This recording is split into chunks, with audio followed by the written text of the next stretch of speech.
Bom, galera, então, seguindo o raciocínio dos colegas, a gente ainda tem algumas alterações, como a ecolalia, que é o comportamento de repetição da fala da pessoa que está ao lado, né?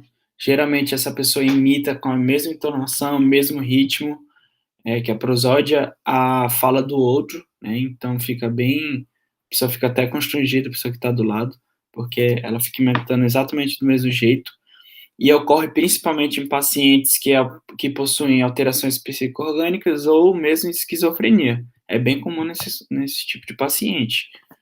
A gente também possui a palilalia, né, que é a repetição automática estereotipada das últimas palavras que a pessoa pronuncia.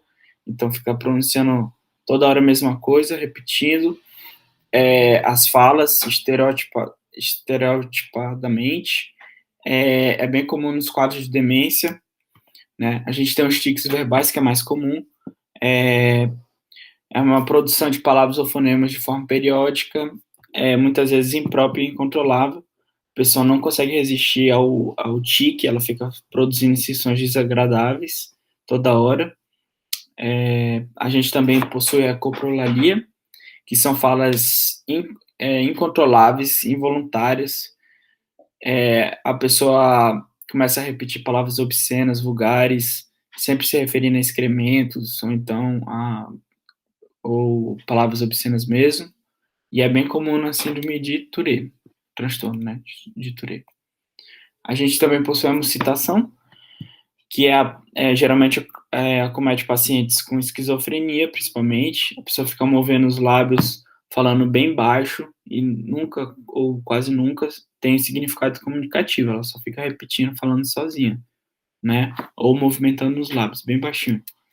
Também temos a glossolalia, que é uma fala pouco compreensível. A pessoa começa a falar do mesmo aspecto da fala normal, mesma musicalidade, mas sem sentido, né? Pode ocorrer no sonambulismo, a pessoa fala muitas coisas mais desconexas. Em cultos religiosos também, eu vi que algumas vezes as pessoas podem falar em língua de anjos. Parece que a pessoa fala tá normal, mas tá falando coisas que as pessoas não entendem, geralmente. E é isso aí, galera. Valeu. Agora eu vou entrar dentro de uma parte mais específica da linguagem. Vou falar sobre a linguagem dentro da esquizofrenia. O paciente com esquizofrenia, ele usa neologismos patológicos, que são o quê? Que são palavras inteiramente novas, criadas pelo paciente, ou palavras que têm um significado totalmente oposto e ele usa no seu dia a dia, e ele tem certeza que as outras pessoas entendem. Outra característica é o uso de estilizações, rebuscamentos e maneirismos, que indicam o quê? Que indicam a perda da flexibilidade, adotando posturas e funcionamentos rígidos e estereotipados. Temos também a criptolalia, que é o desenvolvimento de uma linguagem privada de forma falada ou escrita. O paciente ele tem certeza que aquele tipo de palavra é algo que realmente existe e foi criado por ele. E temos também a jargonofasia, que é o quê? Que são uso de palavras e frases totalmente sem sentidos, em momentos totalmente incabíveis, que é o famoso não falar coisa com coisa. Falando agora sobre a demência, existem características bem marcantes na linguagem do paciente, que é o uso de quê? De parafrasias. O paciente ele fala, por exemplo, caneira, ao invés de cadeira, ele não cita a palavra certa. Ele tem dificuldade muito grande em encontrar palavras para poder formar uma frase. Ele começa a falar uma frase e não consegue terminar, que não lembra da palavra que tem que usar. Também ele usa termos vagos ou inespecíficos. Por exemplo, ele do nada fala: onde você está? Qual o seu nome? Para coisas assim que não tem muito sentido, não faz parte do contexto da conversa. E também outra característica marcante é a afasia nominal, que é o déficit para nomear objetos e figuras. Ele vê, por exemplo, um copo, Ele não sabe o que ele se chama um copo. Ou ele não fala nada, ou ele dá um outro nome para o objeto. Fala que é um computador, por exemplo. Então, são características bem marcantes da linguagem no quadro de demência. Agora eu vou falar sobre a alteração da linguagem em crianças.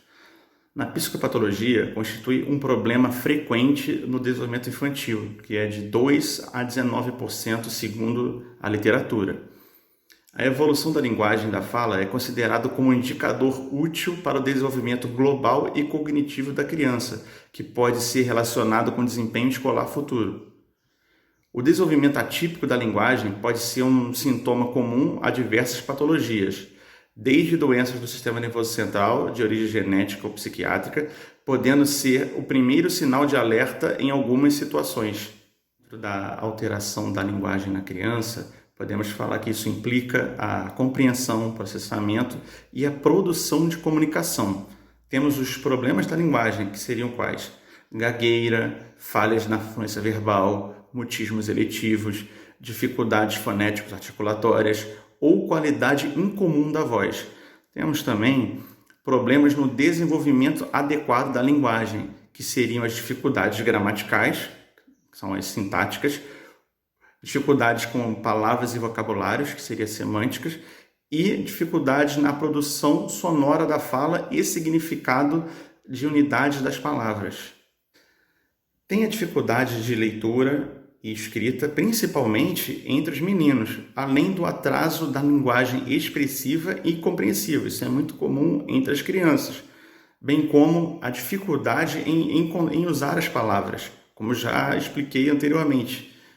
E lembrando sempre que a intervenção deve ser precoce e individualizada, devendo incluir familiares e professores como facilitadores da comunicação do dia a dia. Em relação à semiologia da linguagem, além dos aspectos que já foram mencionados durante esta apresentação, também é válido observar a atitude geral do paciente, a mímica facial que ele expressa, se ele é capaz de estabelecer contato verbal, a sonoridade da sua voz, a cadência, a articulação da fala. É necessário observar as características da fala, o fluxo, se ele emprega padrões adequados ou se existem nuances que são dignas de patologias. Os aspectos sintáticos da comunicação, se eles são empregados de forma adequada, as peculiaridades em relação à emissão das palavras, que talvez possam sinalizar possíveis alterações, observar se há uma correlação entre o conteúdo da mensagem oral e a expressão mímica do paciente. Avaliar essa congruência é extremamente importante. E também se há presença ou ausência de risos, reticências ou de silêncio entre as falas ou entre as observações que o paciente pode vir a mencionar. As nossas referências e os nossos agradecimentos.